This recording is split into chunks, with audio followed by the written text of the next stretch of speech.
और विजय कुमार है सिरसा से। सबसे पहले बलराम, दिल्ली एनसीआर में देखिए जो रिकॉर्ड यहां पर देखने को मिल रहा है, पारा लगातार गिर रहा है, तो क्या पारा गिरने का नया रिकॉर्ड हम देखें? बिल्कुल, देखिए दिल्ली एनसीआर में इस वक्त शीतलहर चल रही है और इस शीतलहर की वजह से जो ठंड है वो काफ़ी ज़्यादा पड़ रही है।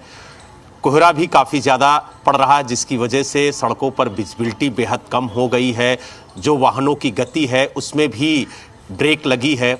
अगर हम ठंड की बात करें तो जिस तरीके से पहाड़ी इलाकों में बर्फबारी हुई है उसका असर दिल्ली एनसीआर में साफ देखने को मिल रहा है। अगर हम दिल्ली की बात करें तो दिल्ली में आज तापमान सुबह 7 डिग्री सेल्सियस रहा है। वहीं अगर हम नोएडा, ग्रेटर नोएडा की बात करें तो वहां पर 8 डिग्री सेल्सियस रिकॉर्ड किया गया है। अगर हम मौसम में नमी की बात करें तो 98% जो नमी है वो रिकॉर्ड की गई है और 10 किलोमीटर प्रति घंटे की रफ्तार से जो हवा है वो चल रही है। यही वजह है कि दिल्ली एनसीआर में कहा जा सकता है कि शीतलहर चल रही है और इसीलिए मौसम विभाग ने भी 2 दिन का येलो अलर्ट जारी किया था, क्योंकि जिस तरीके से कड़ाके की ठंड दिल्ली एनसीआर में पड़ रही है उसका असर जो है वो जनमानस पर साफ देखने को मिल रहा है। लोग ठंड से बचने के लिए चाय की चुस्कियां ले रहे हैं, अलाव जला रहे हैं, आग का सहारा ले रहे हैं।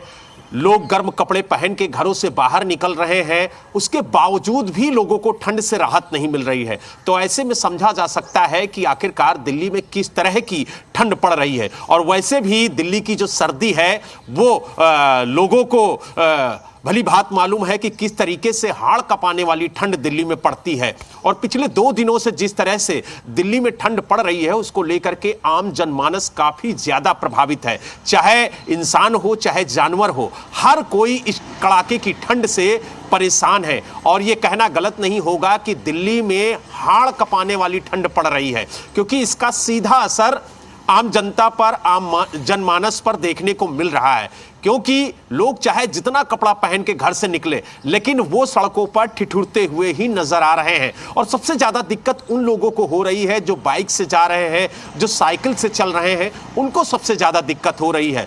और जिस तरीके से सड़कों पर धुंध नजर आ रही है, अगर कहा जाए तो कोहरे की सफेद चादर ने दिल्ली एनसीआर को ढक रखा है। जो सुबह और मॉर्निंग वॉक के लिए निकलते हैं उन्हें भी काफी ज्यादा दिक्कत होती है, और साथ ही जो सुबह घर से बाहर निकलते हैं वाहन लेकर के उनको भी काफी ज्यादा विजिबिलिटी को लेकर के दिक्कत होती है। तो ऐसे में तस्वीरें भी हम अपने दर्शकों को दिखा रहे हैं कि सुबह की वक्त की जो तस्वीरें हैं बिल्कुल खाली सन्नाटा पसरा हुआ है। जो लोग अपने सुबह घरों से बाहर निकलते थे वो भी अब घरों में रहना ही ज्यादा पसंद कर रहे हैं क्योंकि ठंड इतनी ज्यादा है।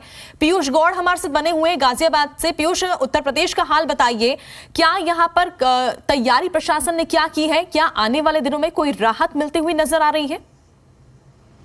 देखिए, बिल्कुल मैं आपको बता दूं, यहाँ पहले से ही ऑरेंज अलर्ट जारी कर दिया गया था, जिसका मतलब शीतलहर की संभावना अगले 2-3 दिनों तक यहाँ रहने वाली है। और इसके साथ में कोहरे और ठंड का असर जो देखने को मिल रहा है उसका मिला जुला स्वरूप जो है वो लोगों को खासा परेशान करने वाला है। अगर हम आज की बात करें तो आज हवाओं ने भी थोड़ी तेजी पकड़ी है। कल की अपेक्षा हवा आज तेज गति से बह रही है, तो ऐसे में जो हवा के साथ ठंड और चुभन का एहसास हो रहा है वो कहीं ना कहीं लोगों की परेशानियां बेहद बढ़ा रहा है। आपको बताते चले कि कल प्रशासन ने इस शीतलहर को देखते हुए बच्चों के स्कूलों का समय में परिवर्तन किया था।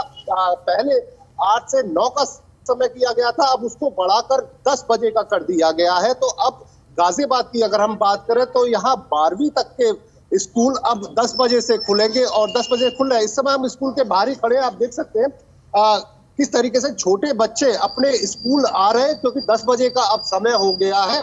और 10 बजे कहीं ना कहीं जो 1 घंटे का गैप दिया गया है, 1 घंटे का जो समय बढ़ाया गया है, उनसे छोटे बच्चों और उनके पेरेंट्स को राहत मिलती हुई दिख रही है। क्योंकि सुबह का वक्त ऐसा होता है जब ठंड की ठिठुरन होती है, पानी ठंडा होता है, हवा ठंडी होती है। ऐसे में बच्चे अगर नहा धो के तैयार होकर अपने स्कूलों के लिए निकलेंगे तो कहीं ना कहीं बीमार होने का जो अंदेशा है वो ज्यादा रहता है। तो प्रशासन ने इसको देखते हुए यहाँ समय में भी परिवर्तन किया है। इसके साथ में जो परिवहन विभाग है यहाँ पर वो प्रवर्तन जो विभाग है यहाँ पर बसों के और जो हैवी व्हीकल है उनके पीछे रिफ्लेक्टर लगाने का काम भी कर रहा है। चूंकि कोहरा सड़कों पर निरंतर देखा जाता है और जो कोहरे की चादर है वो अब हाईवे और एक्सप्रेस वे पर बड़ी दुर्घटनाओं का कारण बनती है। तो जो भारी वाहन जितने भी सड़क से गुजरते हैं और जहां जहां प्रवर्तन विभाग की टीम खड़ी होती है, तो वहां पर निःशुल्क रिफ्लेक्टर लगाकर उनको दुर्घटनाओं से बचाने का काम किया जा रहा है। बिल्कुल, यही एक अहम बात यहाँ पर है और ये सभी को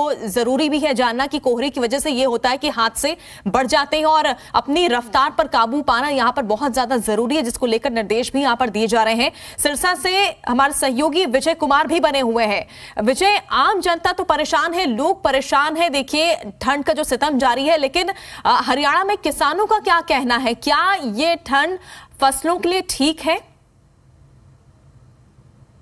बिल्कुल, कोहरे से न सिर्फ आम लोग परेशान है, वाहन चालक भी काफी परेशान दिखाई देते हैं। आप साफ तौर पर सिरसा की तस्वीरें भी आपको दिखा दूं कि इस वक्त सिरसा के एक बाजार में हूं और सुबह का ही वक्त है और आपको तस्वीरें दिखा दूं कि यहाँ सुनसान पूरी तरह से बाजार दिखाई दे रहा है। हालांकि सुबह का टाइम है और लोग जो हैं सड़कों पर भी यहाँ घूमते हुए कम ही दिखाई दे रहे हैं। अमूमन ऐसा नहीं होता है, अमूमन यहाँ सड़कों पर पूरी तरह से आवाजाही वाहनों की पूरी तरह से रहती है, लेकिन यहाँ सिरसा की जो तस्वीरें हैं वो बिल्कुल विपरीत दिखाई दे रही हैं। लोग यहाँ सिरसा में बाहर निकलने को तवज्जो नहीं दे रहे हैं, अमूमन अपने घरों में ही जो दुबकने को मजबूर हो रहे हैं, क्योंकि कोहरा बहुत ज्यादा है। कोहरे के साथ साथ ठंड का भी प्रभाव यहाँ सिरसा में खूब देखने को मिल रहा है। तो साफ तौर पर जो तस्वीरें आपको